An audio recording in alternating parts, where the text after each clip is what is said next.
We've been talking this morning about one of the latest Twitter rants by the president. He criticized Congressman Elijah Cummings and his district, calling it a dangerous and filthy place. A lot of people wondering, why did he suddenly pick Cummings to go after, and why his district, Baltimore specifically? It turns out he may have been following someone else's script here. CNN chief media correspondent Brian Stelter, host of Reliable Sources, of course. You'll see him a little bit later today as well. So, Brian, what's your take on this? What have you found out? I think it's pretty clearly one of these examples of the president seeing something on Fox News, receiving a warped view of the world from Fox, and then going on another racist tweet as a result. We've been talking for a couple of years, but where does the president get his information?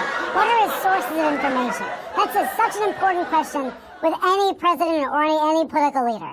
And certainly with President Trump, it's now been proven hundreds of times over that he watches Fox often, mostly the pro-Trump talk shows on Fox that give him a really distorted view of the world.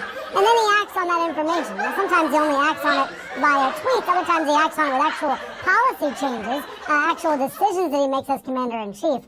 But whether it's a tweet or a policy decision, he's not getting the best, most accurate information. This picture of Fox, I'm going to show you a little bit of it, was on Fox and Friends. There was a conservative commentator who went into West Baltimore taking pictures of some of the really terrible conditions, some of the trash that's piled up on corners. There were examples of rats and other problems in the neighborhood. I think it's well known, and it's been well known for decades, that there are parts of inner cities in America, including Baltimore, that are absolutely in a struggling condition. That's been true for decades. But Fox decided to cherry pick this one example involving this one neighborhood because of Elijah Cummings, because the congressman has been challenging President Trump, holding oversight hearings, challenging Trump about the border crisis, challenging Trump when it comes to information about the president's history.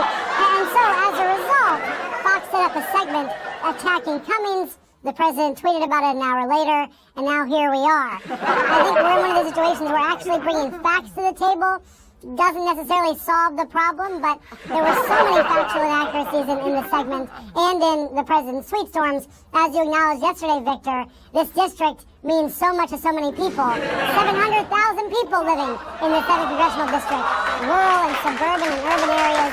The president is only focusing on the neighborhoods in Baltimore that deserve help. But instead of offering to help, as we all know, he's blaming the congressman. Yeah, Maryland 7th extends beyond West Baltimore into Baltimore County, and it's a really diverse district, as you mentioned, rural, suburban, urban as well. But although the video and the story was supplied by Fox News, right, the words that the president tweeted, those were his specific description of what we saw, and we saw those commonalities between how the president described Cummings' district and Lewis's district, and I guess where he was telling 4 American congresswomen to go back to. And that is where the pattern is the story. I think so often when we're covering these individual incidents, we've got to recognize the pattern. If this was the first time President Trump had ever called out an African-American congressman and used the word infest, or said no human being will want to live there, then I don't think that'd be the kind of reaction we've seen in the last 24 hours with the hashtag #WeAreBaltimore trending and with so many defenses of the state. But because it's part of a pattern of racist commentary and incendiary commentary going back decades from the president, that is why I think we can all look at this and say he's continuing to try to play to people's very worst impulses. And that is an American tragedy. It's something that can only be challenged politically, and we see a lot of political leaders trying to challenge it.